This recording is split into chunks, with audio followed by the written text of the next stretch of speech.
Lur, selamat datang di Ngidul Ngalebu Film Jadala. Ya apa kabarmu kabeh sedunia lur? Banyak yang lagi galau nih kayaknya di komen ya. Masalah apa sih? Pacar, keuangan.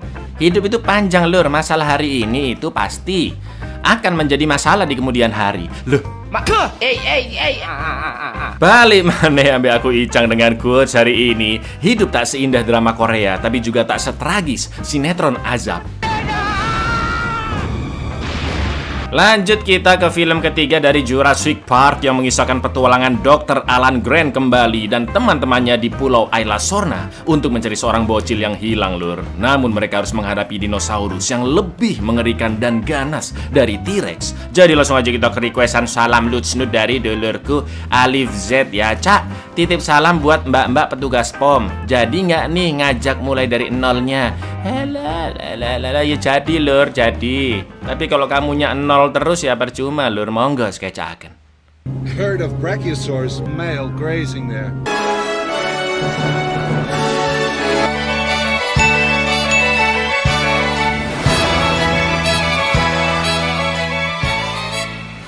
Empat tahun setelah insiden mengamuknya T-Rex di San Diego, kedua pulau dinosaurus yaitu Isla Nublar dan Isla Sorna telah resmi menjadi cagar alam yang benar-benar dilarang untuk dikunjungi. Sesuai visi dari pemilik Jurassic Park yaitu mendiang John Hammond yang telah meninggal di awal tahun 97, di mana beliau menginginkan agar spesies dinosaurus dapat hidup tentram tanpa campur tangan manusia, sesuai kehidupan mereka 65 juta tahun yang lalu. Akan tetapi masih ada aja loh yang cari-cari bahaya ya kan. Seorang pria bernama Ben menyewa tur parasailing ilegal di dekat Isla Sorna bersama Eric Kirby, bocah 12 tahun yang sangat menyukai dinosaurus. Mereka berdua masih berada di jarak yang katanya sih aman lur dari makhluk-makhluk di pulau itu. Jelas tujuan mereka parasailingan di sana dengan harapan bisa melihat dinosaurus di pinggir pulau. Tapi tiba-tiba orang-orang di kapal yang membawa Eric dan Ben menghilang begitu saja setelah melewati kabut yang tebal dan terlihat bercak darah di kapal tersebut. Sudah pasti Eric dan Ben pun langsung panik karena orang-orang itu sudah dimangsa oleh dinosaurus. Apalagi kapal itu akan menabrak karang. Dengan terpaksa Ben harus melepaskan tali sambungannya agar terlepas dari kapal, yang mana akhirnya mereka berdua pun terbang menuju ke Isla Sorna. Dan inilah Taman Jurassic 3. Get a good trip, but not too close, eh? Great. See anything yet? Oh, not yet. Hold on. Here we go.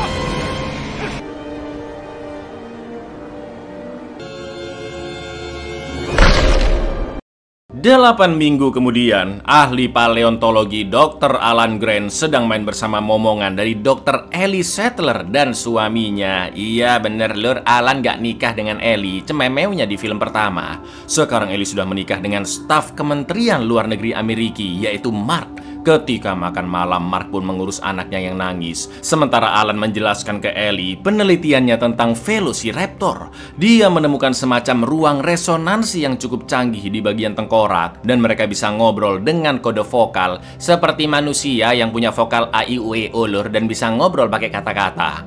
Maka dari itu Raptor bisa memburu mangsanya sebagai tim dengan strategi serangan yang efektif. Alan yakin kecerdasan Raptor bisa melebihi lumba-lumba, paus, bahkan primata seperti simpanse sekalipun. Lalu sebelum pulang, Ellie pun berpesan jika butuh bantuan, Alan bisa menelponnya kapanpun. Nice to meet you, Alan. Daddy, Heard a lot Daddy, about you. this is a... Ray wouldn't know what was going on. Would agree we never imagined. And Vincent's the key to their social intelligence. Which explains why they could work together. The cranial scans will get it resonating chamber. So we were right. Sometimes you forget to ask. Anything, anytime. Ketika memaparkan penelitiannya di depan mahasiswa, Alan mengatakan jika bencana asteroid 65 juta tahun yang lalu di semenanjung Yucatan tidak terjadi, bisa-bisa bukan umat manusia yang menguasai bumi, melainkan evolusi dari raptor yang mungkin jauh lebih cerdas dari manusia. Setelah presentasinya berakhir, Alan tidak mau menjawab pertanyaan yang berkaitan dengan Jurassic Park maupun insiden di San Diego. Namun ada pertanyaan yang menarik, yaitu apakah penelitian Alan berdasarkan fosil masih bisa diperdebatkan karena dia tidak mengamati dinosaurus secara langsung, dan seharusnya Alan bisa meneliti langsung ke Isla Sorna atas izin PBB dan pemerintah Costa Rica. Alan pun menjawab jika fosil yang dia teliti adalah sisa-sisa dari dinosaurus yang hidup 65 juta tahun lalu. Sedangkan apa yang dikembangkan oleh perusahaan InGen dan John Hammond di pulau itu adalah rekayasa genetika, yaitu dinosaurus yang DNA-nya sudah dimodifikasi agar bisa dikloning kembali. Jadi meskipun bentuk dan sifatnya mirip, sebagai ilmuwan Alan tidak bisa menggunakan dinosaurus di pulau Isla Nublar maupun Isla Sorna sebagai objek penelitian. Lalu Alan juga menekankan bahwa apapun yang terjadi, dia tidak akan pernah datang ke dua pulau tersebut. Were it not for the cataclysmic become the dominant species. Are you saying that you wouldn't want to... No force on Earth. An InGen did a Jurassic theme park and nothing less. A million years ago. It is in the rock, real discoveries. Di penggalian sungai negara bagian Montana, Amerika, Alan pun curhat ke salah satu mahasiswa PKL-nya yaitu Billy tentang dana penelitiannya yang semakin menipis dan harus segera meninggalkan lokasi dalam 4 minggu lagi. Setelah itu Billy pun menunjukkan mesin pembuat prototipenya yang dapat mencetak replika fosil dinosaurus, dan saat itu Billy membuat ruang resonansi Velociraptor yang jika ditiup dapat mengeluarkan suara yang persis seperti dinosaurus tersebut, lur. Mendengar itu Alan pun teringat suara raptor 8 tahun silam di Isla Nublar. Tak lama kemudian Alan kedatangan seorang bisnismen bernama Paul yang mengajaknya makan malam untuk membahas suatu proyek. Awalnya Alan menolak, namun karena penasaran, Billy pun langsung menerima undangan tersebut dan akhirnya Alan terpaksa ikut. Meet the future of paleontology, one layer at a time. Sad to say, it's just a little bit late. Listen to this. Would you have dinner with my... We'd love to. Oh, terrific. Alan dan Billy diajak makan malam di Warmindo bersama Paul dan istrinya Amanda yang mengaku jika mereka berdua hobi berpetualang ke alam-alam ekstrim, mulai dari Gunung K2, Kepulauan Galapagos, Sungai Nil, sampai ke Sungai Ciliwung juga pernah, lur.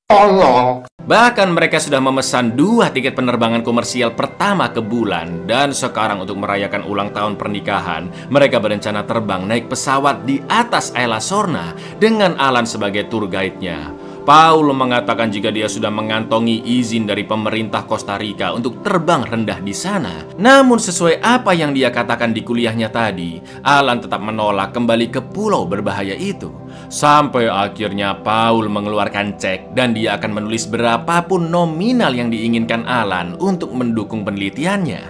Jelas Alan pun langsung menerima tawaran Paul karena memang lagi butuh duit buat melanjutkan risetnya, ya kan? Wouldn't be able to fly low enough to... Well, see, that's the interesting part. Fly us over Isla Sorna, and we'd like you to be our guide. Your research here is checked, Dr. Grant. Di perjalanan ke Isla Sorna, Alan pun mengomentari tas Billy yang sudah agak lusuh. Tapi Billy pun mengatakan jika tas itu adalah pembawa keberuntungan. Karena ketika berpetualang di Selandia Baru, tali tasnya pernah tersangkut ke sebuah karang saat Billy terjatuh ke jurang dan nyawanya pun terselamatkan. Setelah itu Alan tertidur sejenak dan ketika terbangun dia melihat seonggok raptor di sebelahnya yang ternyata... We won't see a thing. Wake me when we get there. Alan! Alan! Untungnya cuma mimpi, ya kan? Dan tak lama kemudian mereka pun akhirnya sampai di Isla Sorna. Namun kita sempat mendengar suara dari radio yang memperingatkan jika mereka telah masuk ke area terlarang. Akan tetapi si pilot yaitu Yudeski dan kopilotnya Ness langsung mematikannya, lur. Ya, apakah penerbangan ini sebenarnya ilegal? Kita lanjutin dulu aja alurnya ya. Setelah bertahun-tahun akhirnya Alan pun melihat dinosaurus kembali. Dan sebagai tour guide Alan mulai menjelaskan tentang kawanan dinosaurus. Bapak-bapak, ibu-ibu ya, itu di bawah sana ada Brachiosaurus dan Triceratops ya. Tapi Paul dan Amanda tidak menggubris Alan sama sekali, lur. Dan ternyata mereka berencana untuk mengitari pulau tersebut, bahkan sampai mendarat. Alan yang terkejut pun langsung berdiri dari kursinya dan memperingatkan jika pemerintah sudah melarang siapapun untuk mendarat di sana. Paul dan Amanda berusaha menenangkan Alan, namun akhirnya salah satu kru Yudeski yaitu Cooper langsung memukul memukul Alan hingga pingsan. About up front, you guys see anything? Nothing yet, Mr. Kirby. Herd of brachiosaurs, male grazing there. Strip up ahead. You want me to Please, sit down. Ketika Alan sadar, pesawat sudah mendarat di Isla Sorna dan di luar terdengar suara Paul serta Amanda yang memanggil-manggil nama Ben. Paul pun meminta maaf kepada Alan atas kejadian barusan dan menjelaskan jika Udesky and the gang sedang mengamankan area sekitar. Namun Paul belum memberitai apa yang sebenarnya dia rencanakan. Sementara itu Alan berusaha menghentikan Amanda yang terus teriak-teriak pakai toa sampai akhirnya terdengar suara dinosaurus dari dalam hutan. Mereka semua pun buru-buru balik ke pesawat dan segera lepas landas meninggalkan Cooper yang menembaki dinosaurus tersebut. Namun tiba-tiba Cooper yang terluka pun datang dan meminta tolong di tengah-tengah jalur. Lalu yang terjadi? Sounds bigger. What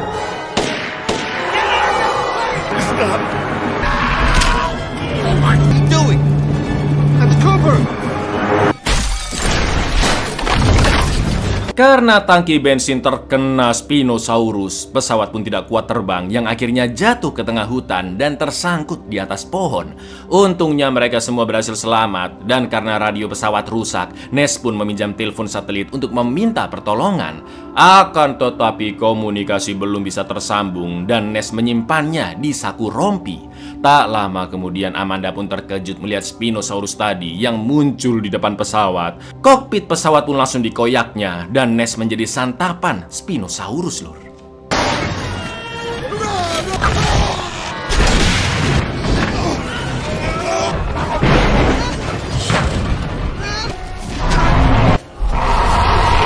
Mereka semua berusaha kabur dari kejaran Spinosaurus. Akan tetapi ibarat lari dari kandang macan dan malah masuk kandang buaya, lur. Alan and the gang papasan dengan T-Rex yang sedang asik ngemil dinosaurus lain, lur. Sontak mereka semua buru-buru lari. Padahal Alan sudah bilang agar jangan bergerak sama sekali.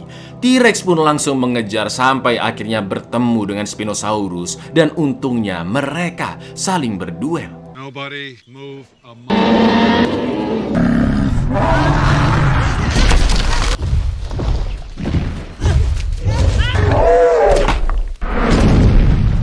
Untuk pertama kalinya kita melihat sang raja dinosaurus kalah dengan Spinosaurus yang tubuhnya lebih besar dan mampu mematahkan leher T-Rex dengan mudah.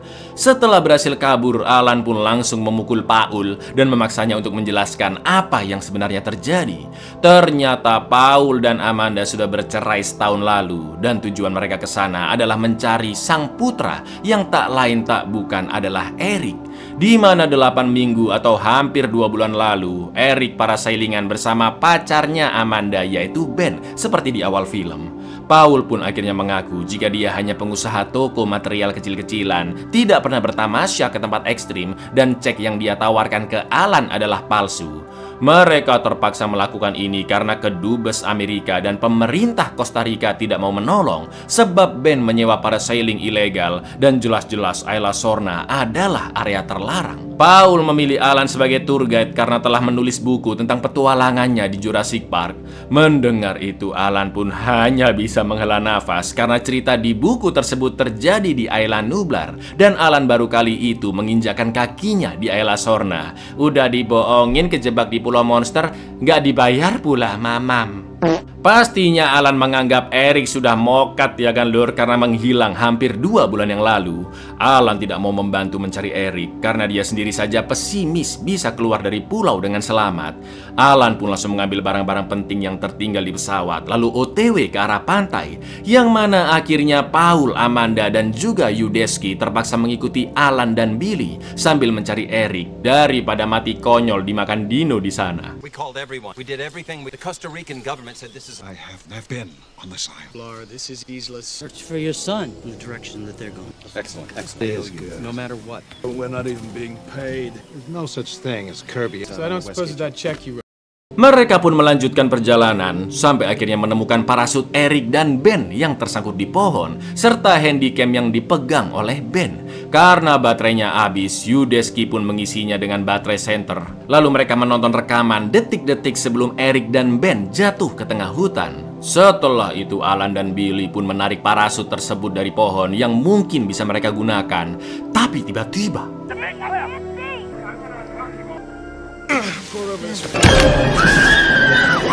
I'm sorry about Ben. ternyata Ben sudah tewas dalam kondisi masih tergantung di pohon. Dan Amanda sangat khawatir dengan Eric yang berjuang bertahan hidup sendirian. Namun Paul yakin jika anak mereka pasti masih hidup.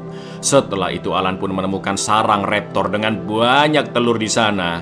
Ketika perjalanan dilanjutkan, Billy pun sempat tertinggal dan mengaku habis memotret sarang tersebut. Lalu mereka pun sampai di bekas laboratorium InGen dan mencari Eric di sana, sekalian mengambil snack di vending mesin. Terdapat banyak sisa-sisa cangkang telur dan embrio di lab tersebut. Namun anehnya Amanda melihat kepala raptor utuh di dalam tabung yang ternyata This is how you make dinosaurs? This is how you play God.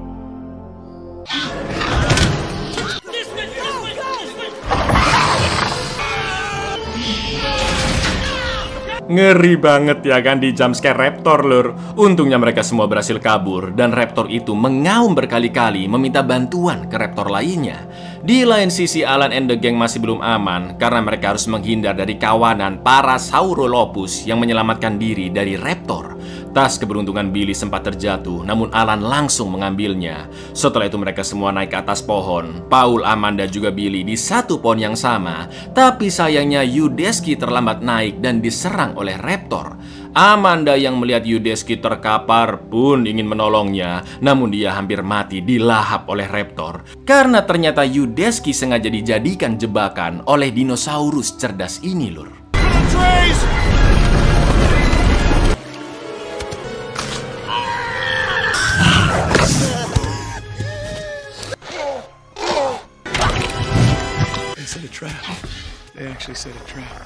Di lain sisi Alan terpisah sendirian dan masih mengamati raptor yang sedang berkomunikasi. Namun tiba-tiba bukan cuma satu, tapi 4 raptor sekaligus langsung mengepung Alan. Dan yang terjadi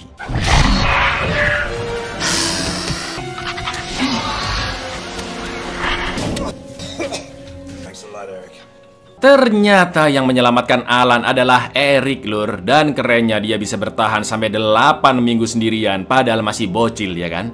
Selama ini Eric tinggal di bangkai truk tangki dengan barang-barang yang dia dapat dari gedung InGen di pulau itu. Seperti lampu Petromax, sisa-sisa makanan dari vending mesin, juga granat asap stok terakhir yang tadi dia gunakan untuk menyelamatkan Alan. Sebagai fans dinosaurus, Eric pun mengenali Alan Grant yang seorang ahli paleontologi dan menulis tentang petualangannya di Jurassic Park.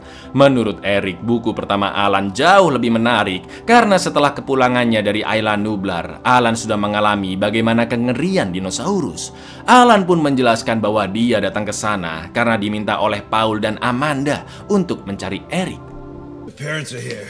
They're looking for you. That's not good. When InGen cleared out, they left a lot. Any weapons? And I just used the last. I like the first one more. You like dinosaurs. Haven't tried to eat me yet. Tell you, I'm astonished you've lasted 8 weeks. Is that all it's been? Sekarang tim terbagi menjadi 2, yaitu Alan dengan Eric, sedangkan Billy bersama Paul dan Amanda. Keesokan paginya saat melanjutkan perjalanan, Alan melihat seonggok kapal terbengkalai di tepi sungai yang cukup jauh. Dan sekarang dia dan Eric akan menuju ke sana. Namun tiba-tiba Eric mendengar nada dering telepon satelit milik ayahnya Paul dengan lagu jingle dari nama toko materialnya. Eric pun berlari menuju suara tersebut sambil memanggil-manggil ayahnya. Sedangkan Paul dan Amanda juga mendengar suara Eric dan mulai mencarinya. Setelah hampir 2 bulan, alhamdulillahnya Eric pun bertemu dengan kedua ortunya kembali. Hore! That's my dad's satellite phone. How do you know? Eric, this way! Eric! Eric pun bingung kenapa telepon satelit tidak ada di orang tuanya. Dan Paul teringat jika telepon satelit telah diberikan ke Ness sebelum mati dimakan. Tiba-tiba deringnya pun kembali terdengar, yang ternyata telepon itu ada di dalam perut Spinosaurus lur. Dan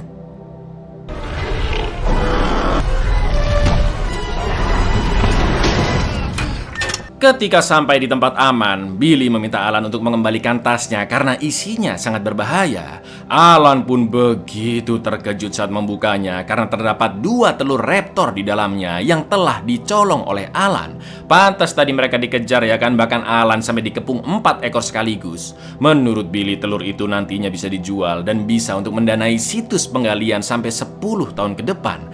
Alan pun mengatakan jika Billy sama saja tololnya dengan John Hammond yang dulu mengeksploitasi spesies dinosaurus. Namun alih-alih membuangnya, Alan tetap membawa telur tersebut karena situasi akan lebih mengerikan jika nanti raptor menangkap Alan dan kawan-kawan tanpa adanya telur itu. Perjalanan pun dilanjutkan menuju kapal di sungai dan mereka sampai di tempat yang penuh dengan kabut.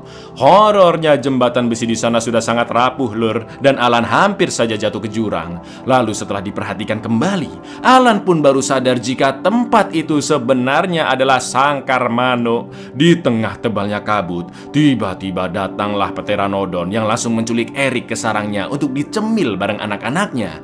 Karena tidak ada jalan ke sana, dengan nekatnya Billy pun lompat dan membentangkan parasut milik Ben yang tadi dia ambil untuk menyelamatkan Eric. Namun, yang terjadi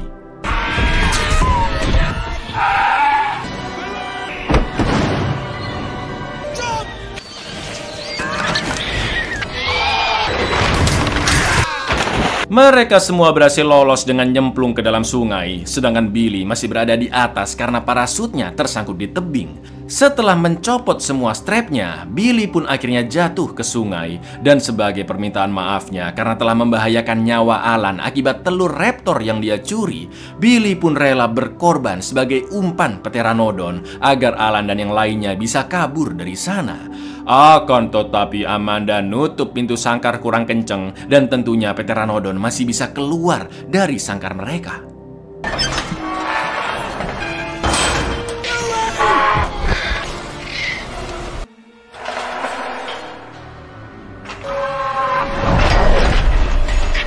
Sesampainya di kapal, ternyata bensinnya masih banyak dan mesin juga masih bisa dijalankan. Mereka pun langsung OTW ke arah pantai dan Alan pun mengatakan kepada Eric bahwa hanya ada 2 jenis anak laki-laki. Satu yang mau mempelajari ilmunya dari kejauhan seperti ahli astronomi dan satu lagi yang belajar secara langsung ke sumber ilmunya seperti astronot. Alan menyebut Billy adalah tipe astronot karena lebih suka menyentuh objek yang dia amati ketimbang hanya meneliti dari jauh. Setelah itu mereka berempat pun melihat kawanan Brachiosaurus, Stegosaurus, Ankylosaurus dan juga Parasaurolophus. Nah itu, susah amat namanya ya.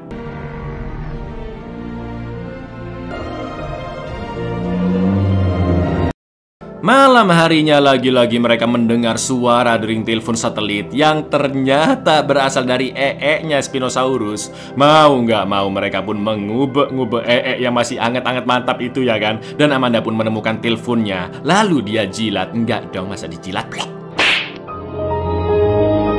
Tak lama kemudian datanglah Ceratosaurus yang untungnya dia pergi begitu saja. Bukan hanya karena bau ee-nya yang begitu menyengat, tapi dia juga tidak mau memangsa Alan dan kawan-kawan karena berada di daerah kekuasaan Spinosaurus. Setelah itu hujan pun turun sangat deras dan Alan langsung menelpon ke rumah Ellie, tapi yang ngangkat malah anaknya. Mana masih nonton kartun dulu dia ini lur, karena Ellie masih di luar rumah dan pintu juga dikunci. Sementara itu tiba-tiba Spinosaurus muncul dari permukaan air dan menyerang kapal. Telepon pun jatuh dari genggaman Alan dan mereka langsung masuk ke kerangkeng besi di kapal untuk mengamankan diri.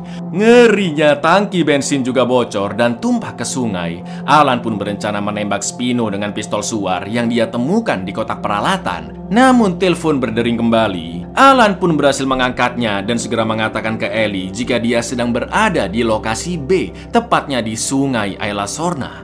Tak lama kemudian kerangkeng pun terjatuh ke sungai dan perlahan-lahan tenggelam. Take the phone to me. It's the dinosaur. Okay.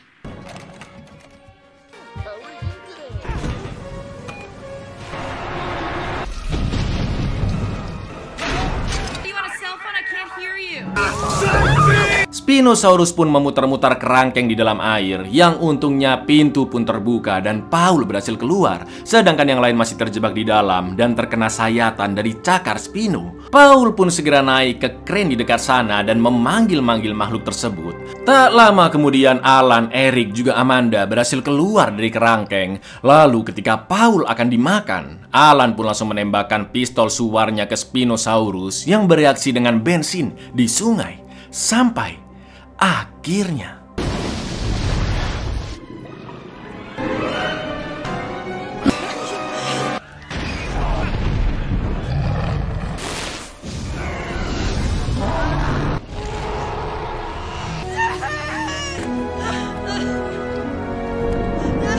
mereka pun melanjutkan perjalanan ke ujung sungai yang mengarah ke pantai dan terlihat hubungan antara Paul dan Amanda membaik, lur. Tapi tiba-tiba datang 5 ekor raptor yang mengepung dan karena sudah terpojok, Alan pun menyuruh mereka semua untuk menunduk. Ngerinya raptor mendekati Amanda dan mulai mengendusnya. Lalu Amanda pun meminta 2 telur raptor ke Alan dan mengembalikannya dengan sangat berhati-hati. Setelah itu Alan pun menggunakan replika ruang resonansi raptor yang sebelumnya dia dapat dari Billy. Sontak semua raptor pun sangat terkejut dan mereka langsung pergi setelah mengambil telur-telurnya. I want the eggs. Ready.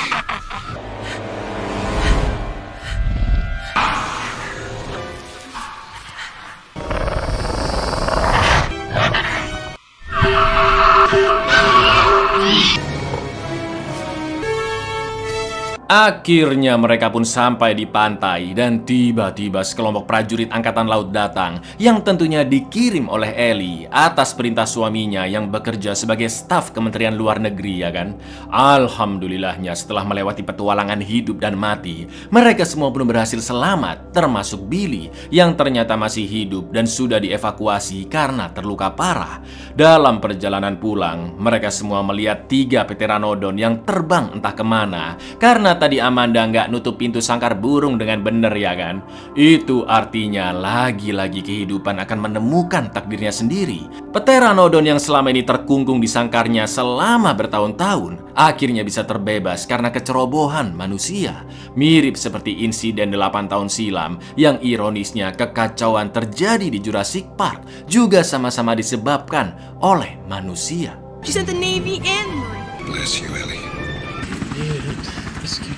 Need to go now. I think they're going! No, maybe just looking for nesting grounds.